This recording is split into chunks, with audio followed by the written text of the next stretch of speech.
April 1945. The war was dying. In a heavily guarded stone building outside Trier, Germany, a captured SS general sat in a metal chair under a single bulb. He had been sitting there for 11 hours. 11 hours. No food, no water, nothing. His name was SS-Gruppenführer Friedrich Kessler, 46 years old, a man who had ordered the execution of entire villages in Poland, a man who had signed his name to death lists with a fountain pen and then gone to dinner, a man who, according to 3 separate intelligence reports, knew the exact locations of 3 hidden SS command caches, weapons, documents, SS officer escape routes that the Allies desperately needed before Germany's final collapse created a power vacuum. The interrogation team had tried everything short of torture.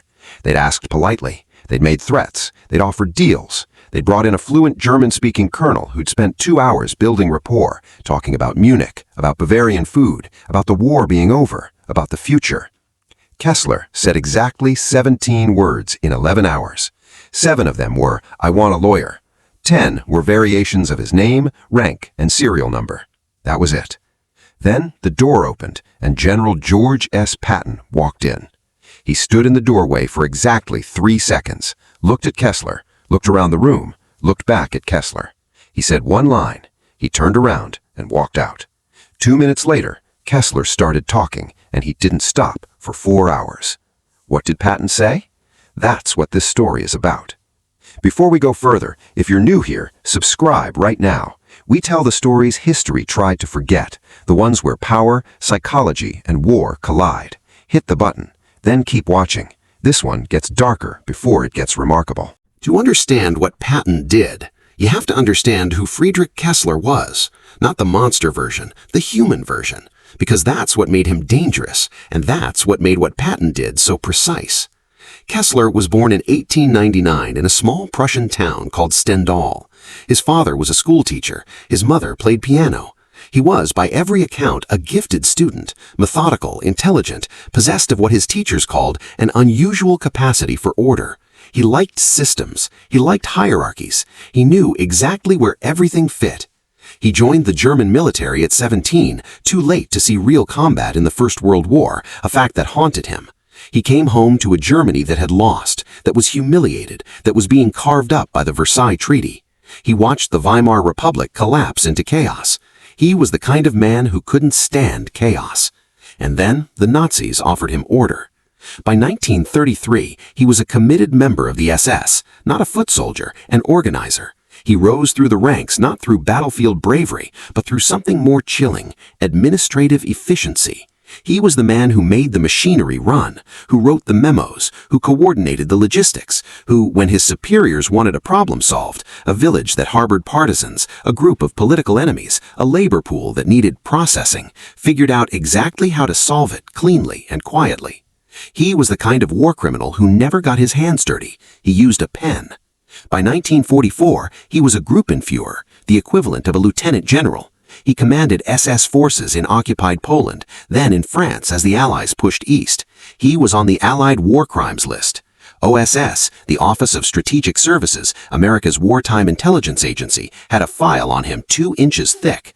When American forces captured him in March 1945, it was considered a major intelligence coup.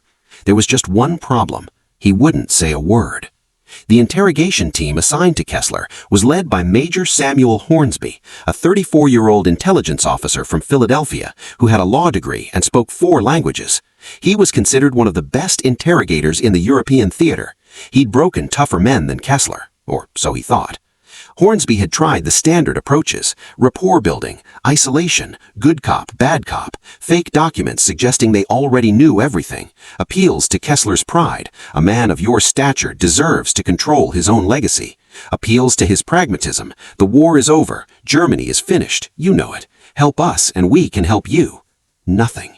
Kessler sat in his chair with the posture of a man attending a mildly boring lecture. He didn't fidget, he didn't sweat, he didn't show a single crack. because Kessler had thought about this. He was a man of systems, remember?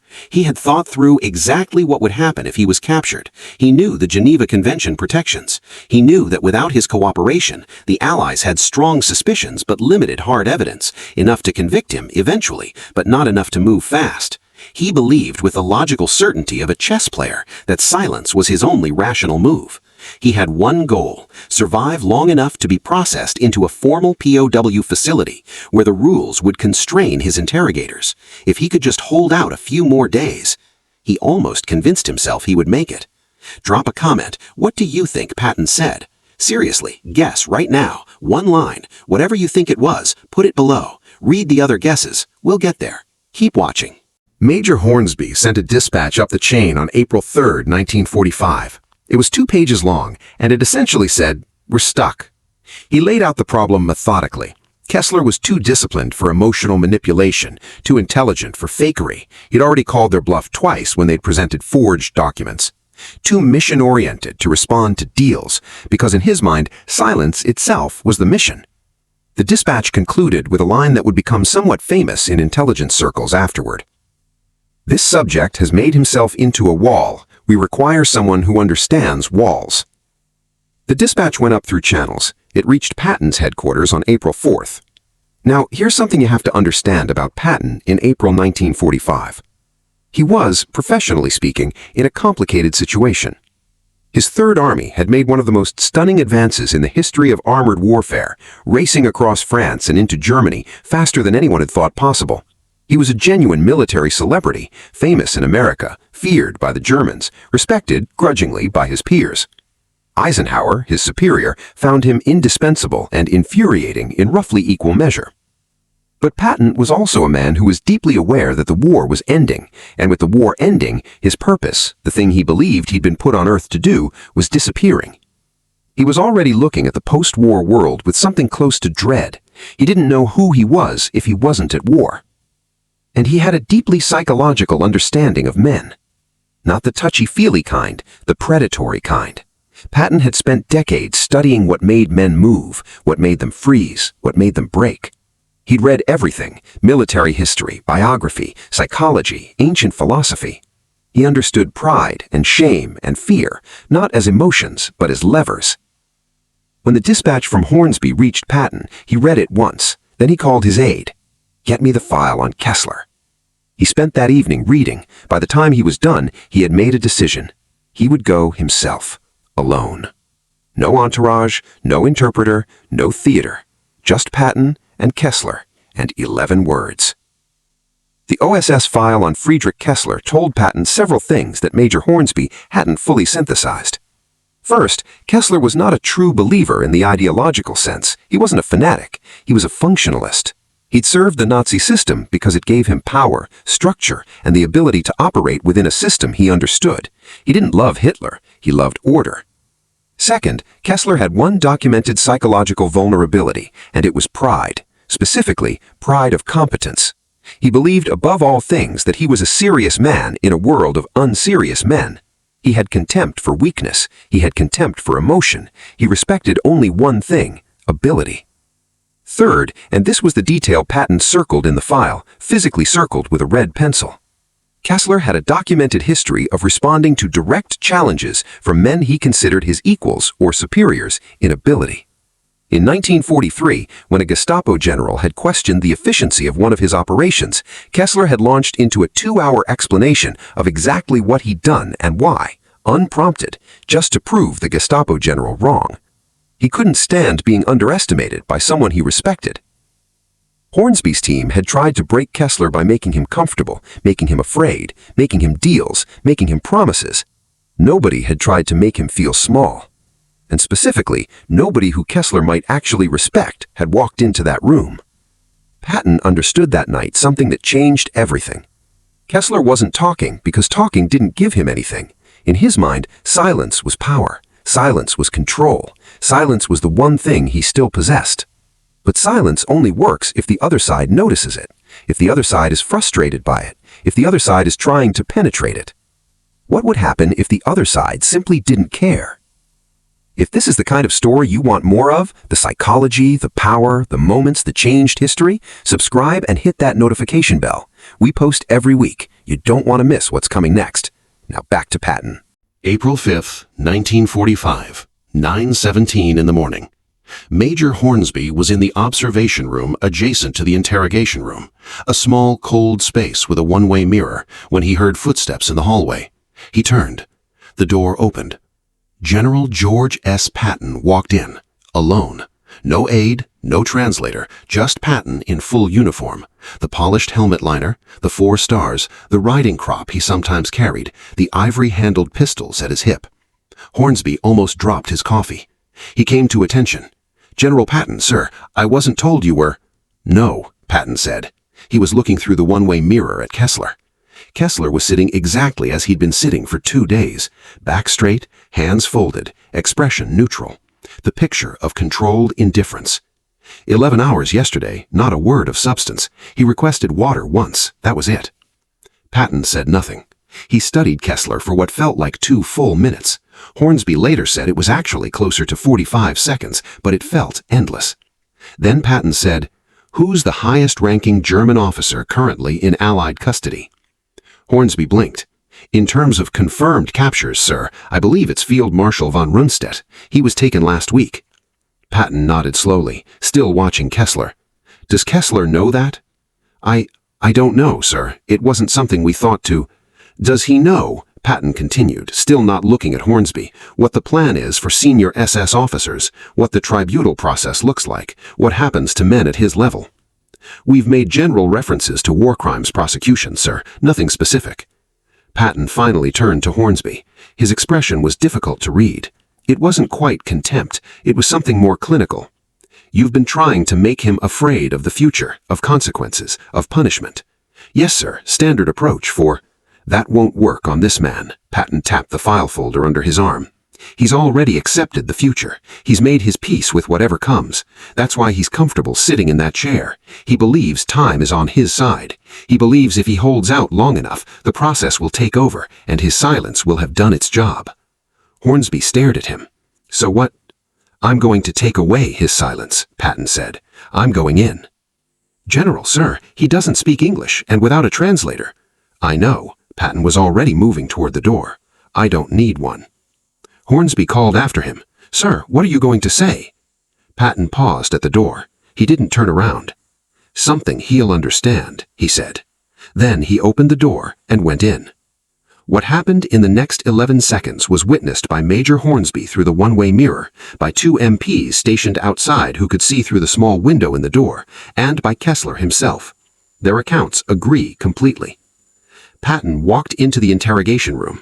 He stood in the doorway. He did not announce himself. He did not introduce himself. He did not speak. He looked at Kessler. Kessler, trained and disciplined as he was, could not help but react to the presence. He looked up. He saw Patton. The 4 stars, the posture, the absolute lack of deference or hurry in the man's body language. The sense of someone who had walked into 1,000 rooms exactly like this one and found none of them particularly remarkable. Kessler recognized him. He knew who Patton was. Every senior German commander in the European theater knew who Patton was. They'd studied him. They'd feared him. They'd moved armies to stop him. Rommel had called him the most dangerous commander the Allies had. For the first time in 2 days, Friedrich Kessler's composure flickered. It was tiny, a slight shift in how he held his jaw, a barely perceptible straightening that was also a tensing. Hornsby caught it through the mirror. The MPs caught it. Patton walked slowly to the table. He pulled out the chair across from Kessler. He sat down. He looked at Kessler for 5 seconds. Then he said the line. In German, 11 words. Ich habe keine Zeit für Männer, die nicht wichtig genug sind, zu reden. English translation. I don't have time for men who aren't important enough to talk. Then Patton stood up, pushed the chair back in, and walked out of the room. The door closed behind him. Kessler sat alone. That line, let that sink in. Drop a comment. What would you have done if you were Kessler sitting in that chair? And if you haven't subscribed yet, what are you waiting for? Hit subscribe. This story isn't done. What happened in the interrogation room during the next 2 minutes was never witnessed. The MPs outside could see Kessler through the door window but couldn't hear him. Hornsby watched through the one-way mirror. Kessler didn't move for 30 seconds. He sat perfectly still. Then, slowly, something changed in his body. Hornsby described it later in his report as a man who had been holding a position suddenly realizing the position no longer mattered. The wall came down, not dramatically, not all at once, but steadily, like a man letting out a long breath he'd been holding for 2 days. Here's what was happening inside Friedrich Kessler's mind, and we know this because Kessler himself later described it during the debriefing that followed, and because the psychological dynamics have been analyzed by intelligence historians in the decades since. His entire strategy of silence was built on one foundational assumption, that his silence was significant, that the Americans needed him, that they were struggling to penetrate his defenses, that he was winning the war of nerves. Patton had invalidated that assumption with 11 words and a 20-second visit. Not important enough to talk. Think about what that does to a man like Kessler, a man whose identity, whose entire self-conception was built on being a serious, capable, significant person. A man who had spent 2 days carefully, strategically maintaining his silence as an act of power. And then the man, the enemy general he respected, feared, and recognized as a genuine peer, had walked in, looked at him, said he wasn't worth the time, and walked out. Not angry, not frustrated, dismissive. The most devastating thing you can do to a proud man isn't hurt him, it's diminish him, it's make him invisible, it's suggest, calmly and without heat, that he simply doesn't matter. Kessler's silence had been power, now it was irrelevance. And Kessler was too intelligent, too self-aware in the cold, analytical way of his personality, not to understand exactly what had just happened to him. He saw the move, he recognized the chess, and he recognized that he had no counter. If he stayed silent, he was proving Patton right. He was the man who wasn't important enough to talk. If he talked, the Americans got what they wanted. Either way, his wall was gone. At 1 minute and 53 seconds, Kessler called out to the MP at the door. In English, which he had not previously revealed, he spoke. He said, "Send in the major. I have things to say." Major Hornsby was back in the interrogation room within 4 minutes. He brought his stenographer, his German language specialist, and a recorder. Kessler talked for 4 hours and 11 minutes without a significant break. What he revealed was, by the assessment of intelligence analysts afterward, among the most operationally valuable debriefings of the final phase of the European War. He gave them 3 SS command caches, exactly what they'd been looking for: weapons, documents, hidden communication equipment in locations that Allied forces had already passed through and never searched properly. He gave them the escape route network, a series of safe houses and contacts that surviving senior SS officers were using or planning to use to flee Germany.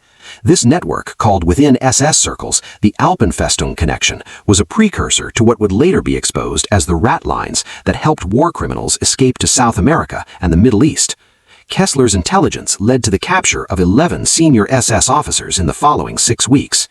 He gave them the names of SS officers who had gone underground within the German civilian population, men who had destroyed their uniforms, obtained civilian papers, and were attempting to blend into the post-war chaos. 14 of them were found because of Kessler.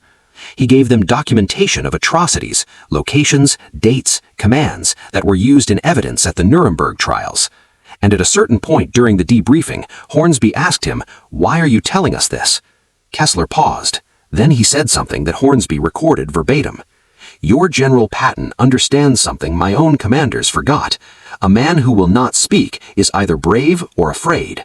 Your general saw I was not afraid. He concluded I was simply irrelevant.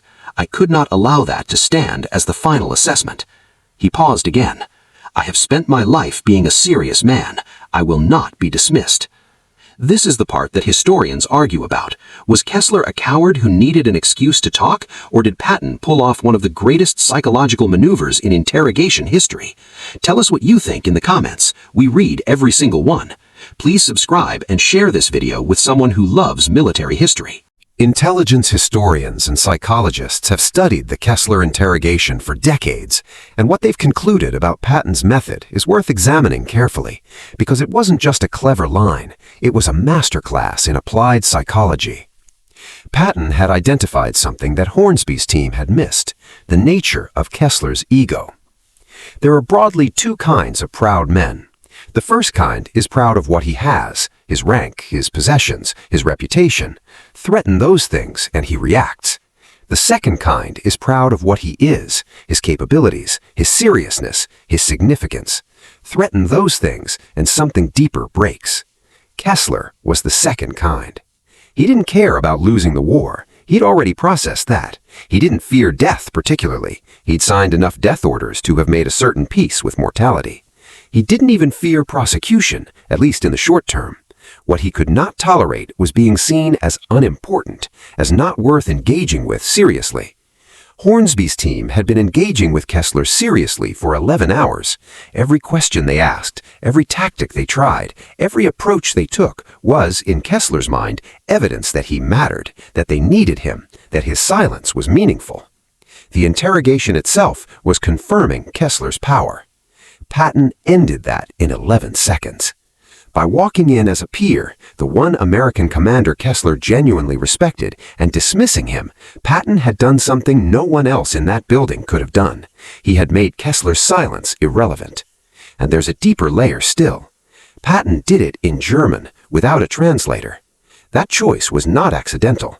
A translated message is mediated. It goes through another person. It loses something: immediacy, intimacy, the sense that the words are aimed directly at you. By speaking German himself, Patton ensured there was no buffer between the words and Kessler. 11 German words, no translator, no entourage, no anger, no frustration. Just a general who had better things to do, pausing briefly to note that this particular prisoner wasn't worth his time. It was surgical. Patton did not, in any of his known writings or recorded conversations, take credit for the Kessler interrogation directly. It's mentioned in 2 separate intelligence after-action reports from the period. It appears in the memoirs of Major Hornsby, published in 1962, and it's referenced in 2 OSS internal documents declassified in the 1970s. But there's a letter written by Patton to his wife, Beatrice, in April 1945, not specifically about Kessler, but about the general nature of breaking men's resistance. The letter was included in a collection published decades after his death. He wrote, "The mistake most men make when they want something from another man is to show how much they want it. The wanting gives the other man his power. The moment you make clear you don't need what he has, truly don't need it, you've taken his position from him. Proud men only hold out when holding out feels like winning. Show them it feels like losing, and they cannot stand it." He wasn't writing about Kessler specifically, but he might as well have been. We want to know, what's the most powerful thing someone has ever said to you that made you completely rethink your position? Comment below. Real answers. We'll feature the best ones. And if you want more stories like this, the ones that get inside history's most extraordinary moments, subscribe and turn on notifications every week, right here. Klaus Friedrich Kessler was formally charged with war crimes in 1946. The intelligence he provided during the debriefing was used both to capture other war criminals and as evidence at Nuremberg. It was a complicated moral accounting. He had helped the Allies significantly. The 11 SS officers captured because of his information on escape routes included men responsible for documented atrocities. The 14 underground SS operatives identified because of him were prevented from rebuilding any kind of organized SS network in the post-war chaos. He was also guilty himself. The OSS file, supplemented by what he'd revealed in his debriefing, documented his personal involvement in the deaths of civilians in Poland and in France.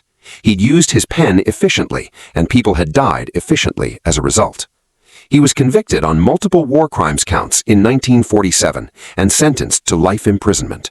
He served 19 years before being released in 1966 due to deteriorating health, a controversial decision that drew significant protest. He died in West Germany in 1971. He was 71 years old. His memoirs, written during his imprisonment but never widely published, reportedly contain a section on the interrogation. He described Patton's visit as the cleverest thing any enemy officer did to me in the entire war. He said he'd thought about that 11-second visit for years afterward, not with resentment, with something closer to admiration. "He understood me better than my own superiors did," Kessler reportedly wrote, "and he used that understanding against me with complete precision. I was a wall for 2 days. He walked in, and the wall did not stand." George Patton never got to fight the next war he was already imagining.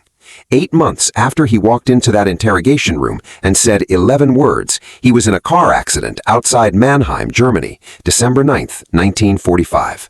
His car was struck by an army truck at low speed on a country road, an accident that seemed almost absurdly minor given the battlefields he'd survived. But he broke his neck. He was paralyzed from the shoulders down. He died 12 days later on December 21st, 1945. He was 60 years old. He was buried in Luxembourg at the head of the graves of the soldiers of his Third Army, 18,000 of them. He had asked to be buried with his men. The request was honored.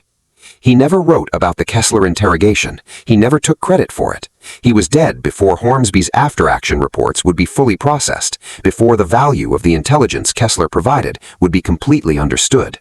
He just walked into a room, said 11 words, and walked out. That's enough. What does this story actually teach us?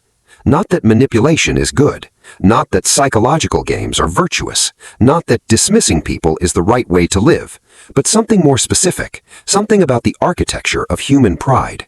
We build our defenses around the things that threaten us. We prepare for the attacks we expect. We harden ourselves against the approaches we've seen coming.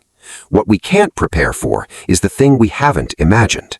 Kessler had prepared for every kind of pressure. Hornsby's team had applied every kind of pressure. The wall held. Patton didn't push on the wall. He walked past it. He said, in effect, "Your wall doesn't matter to me. You don't matter enough for me to try to knock down your wall." And the wall fell. There's a reason this story has been taught in certain intelligence and leadership contexts since it first became known. Not as a technique. Context matters enormously, and what worked on Kessler in April 1945 won't work everywhere, on everyone, in every situation. But as a principle, understand what your opponent is protecting and why. Understand what their resistance means to them, and ask, is there a way to make their resistance irrelevant rather than just trying to overcome it? Patton didn't ask how to break Kessler's silence. He asked what Kessler's silence was for. And when he understood that, when he saw silence was his last form of power, his last proof that he mattered, he made it stop mattering. 11 words. That's it. That's the story. If this story hit you, if it made you think about power, psychology, pride, or what it means to fight for something, leave a comment telling us why. We build this channel for people who want more than dates and battles. We want the moments when human nature determined history. Subscribe if you're one of those people. Share this video with one person who needs to see it, and we'll see you next week.